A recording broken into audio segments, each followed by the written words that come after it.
menunjukkan pukul 12 tengah malam. Namun, entah mengapa mataku enggan terpejam. Kubuka kembali tirai jendela kamarku. Remang-remang bulan dan pohon rambutan di depan rumahku menghiasi malam itu. Dan walaupun begitu sunyi, namun seakan-akan pohon rambutan itu digelayuti makhluk-makhluk putih sambil tersenyum padaku.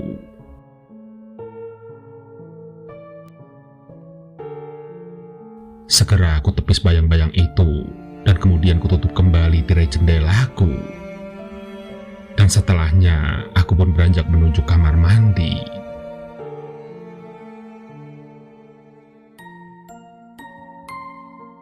Saat itu, aku berada sendirian di rumah. Karena ayah, ibu, dan adikku sedang berada di Jogja di rumah nenekku. Niatku untuk buang air kecil dan mencuci muka mendadak meredup. Seakan-akan saat aku berjalan menuju kamar mandi, di belakangku seperti ada seseorang sedang mengamatiku. Dan betapa kagetnya aku ketika tiba-tiba sesuatu terjatuh dari atas ruang dapur. Berwarna putih bersih, beraroma anggur, dan dihiasi gambar hati di bagian bawahnya, seperti gaun putih. Aku pun mengambil gaun itu, dan ternyata gaun itu sangat indah sekali, tapi lumayan berat. Di bagian bawah dan bagian dalam gaun itu tertulis Romana. Pikirku, mungkin itu adalah nama dari pemilik gaun ini. Sejenak aku berpikir, dari mana gaun ini jatuh? Lalu ku bawa gaun tersebut ke kamarku. Ku amati lagi gaun itu, kemudian ku tempel-tempelkan ke tubuhku sambil aku berkaca. Betapa indahnya. Namun aneh, di bagian tengah gaun itu ada noda berwarna merah. Aku mencium noda merah itu, berbau anjir dan berbau anggur.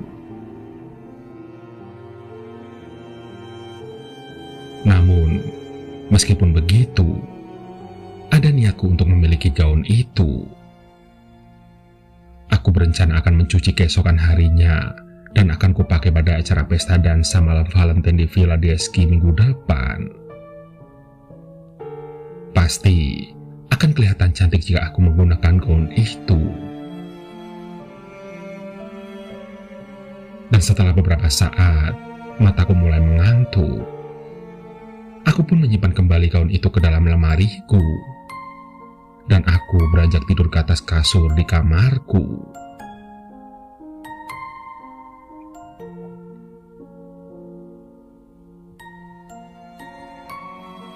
Singkat cerita, pagi sekali aku sudah terbangun dari tidurku. Perlahan aku melangkahkan kakiku menuju ke kamar mandi, kemudian membasuh mukaku. Aku pun menatap wajahku di kaca kamar mandi.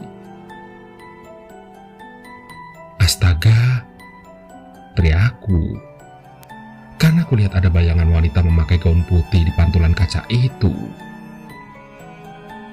Aku pun segera membalikkan tubuh dan melihat ke belakangku. Apa aku salah lihat? Karena setelah aku berbalik, ternyata tidak ada seorang pun di belakangku. Atau mungkin itu memang hanya hayalanku saja. Tapi rasanya aku kenal dengan gaun yang dipakai wanita itu. Iya, itu gaun yang aku temukan malam tadi. Lalu aku bergegas berlari menuju kamarku dan membuka lemariku. Dan ternyata gaun itu masih tetap ada di lemari kamarku.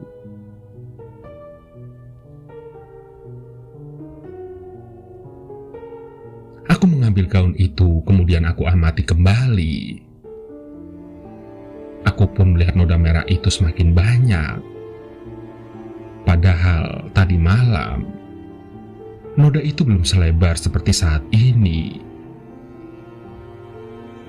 Aku pun memutuskan membawa gaun itu ke kamar mandi dan kemudian mencucinya. Tapi aneh, air bekas cucian gaun itu tidak berwarna merah.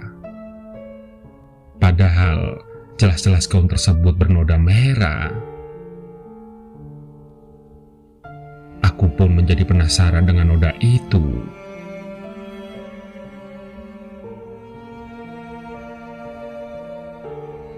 Noda merah apa ini ya? Tanyaku dalam hati. Aku pun mencium noda itu sambil memejamkan mataku. Dan saat aku memejamkan mata, sketsa peristiwa seperti terlintas di pikiranku. Entah dari mana asalnya, namun itu seperti nyata. Aku seperti melihat sesosok gadis Belanda yang amat cantik mengenakan gaun ini. Dan kemudian dia berdansa. Terlihat senyumannya sangat manis. Sepertinya dia berdansa di dalam acara sebuah pesta dansa. Dan peristiwa itu sepertinya berada di dalam rumah ini, di ruang tengah. Karena takut, aku pun segera membuka mataku. Lalu segera aku jemur baju itu di belakang rumahku.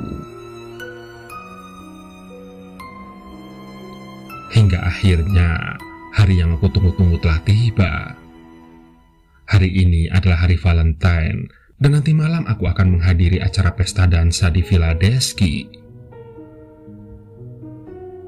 Aku bingung. Apakah aku harus mengenakan gaun yang amat indah itu? Aku takut aku terlalu mencolok pada malam nanti.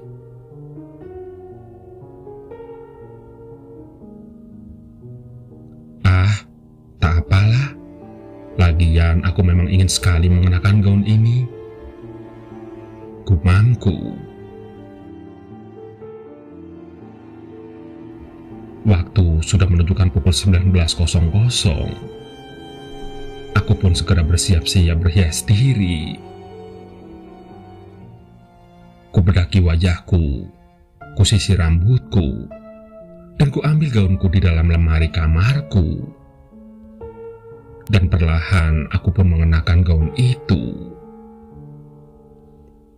Dan benar, aku terlihat cantik sekali.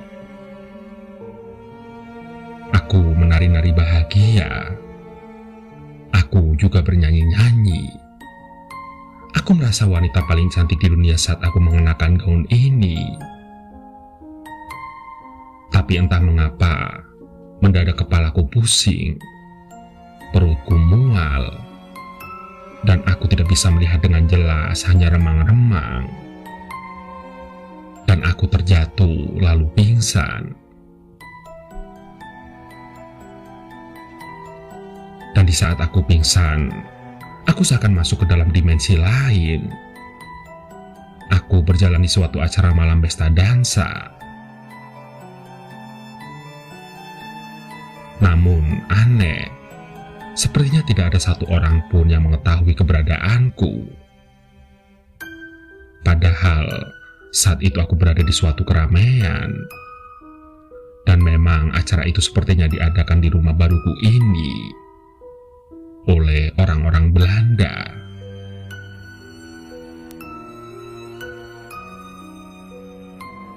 Aku mengikuti seorang wanita yang memakai gaun yang gaunnya itu persis seperti gaun yang aku kenakan saat ini.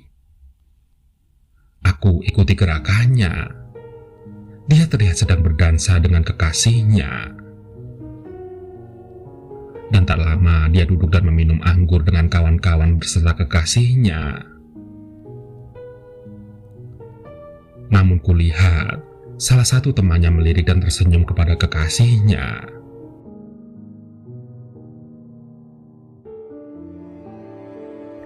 Iya, temannya itu begitu aneh tingkahnya. Dan saat wanita itu hendak meminum anggur dan bersulang, Tiba-tiba temannya menyenggol gelas yang dibawa wanita itu dan tertumpah ke gaun wanita itu. Dan aku juga melihat kekasihnya mengajak wanita itu ke dalam kamar. Tapi sungguh aneh. Teman wanita tadi mengikuti gerak mereka berdua ke dalam kamar. Dan saat kekasihnya membaringkan dia ke ranjang, tiba-tiba aku menjerit. Karena wanita itu ditusuk pisau oleh kekasihnya sendiri. Lalu temannya segera memunculkan diri dan meludahi wanita yang tidak berdaya tadi. Sontak, noda anggur tadi langsung tertutupi oleh noda merah darah. Perlahan, wanita itu lemas dan tewas. Ingin sekali ku bantu wanita tadi, tapi aku tidak dapat menyentuhnya. Lalu mayat wanita itu disembunyikan dan dikubur oleh mereka di dekat pohon rambutan yang ada di depan rumah. Namun, sebelum mereka mengubur mayat itu, kulihat gaun yang dikenakan wanita tadi dilucuti dan diambil oleh temannya. Dan mereka tertawa puas.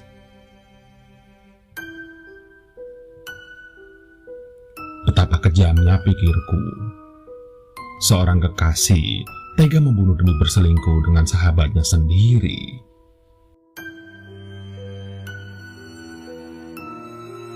Lalu tidak lama kemudian aku terbangun dan aku merasa sedikit pusing. Saat aku terbangun, kulihat remang-remang ada sesosok bayangan. Iya, aku kenal bayangan itu. Itu adalah wanita yang ada di mimpiku tadi. Dia menatapku. Sepertinya dia ingin aku mengikutinya. Dan aku pun memutuskan untuk mengikuti wanita tadi.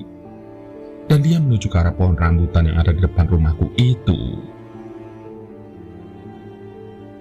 Sesampainya di sana, dia membalikkan tubuhnya dan menatap ke arahku. Dia tersenyum. Kemudian, tangannya menuju ke arah gaun yang aku kenakan saat itu.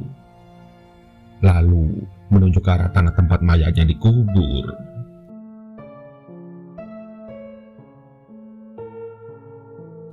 Aku pun mengerti. Mungkin dia memberi kode untuk menguburkan gaun itu ke dalam kuburannya. "Kamu ingin gaun ini aku kuburkan ke dalam sini?" tanyaku sambil menunjuk ke arah kuburan itu. Dia mengangguk. Lalu aku pun bergegas menuju kamar dan kulucuti gaun itu. Kemudian aku kuburkan ke dalam tanah tadi.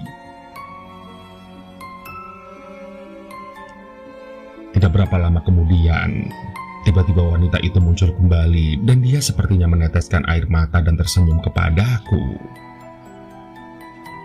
Dan setelahnya, dia menghilang. Kupikir, pasti dia sudah tenang di alam sana. Aku pun merasa lega, lalu aku kembali ke dalam rumah.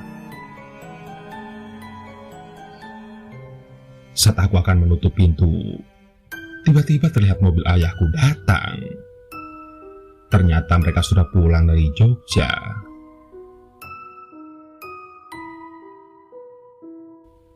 "Fiona, sini sayang. Ini mama bawakan oleh-oleh." "Iya ma, oleh-oleh apa sih?"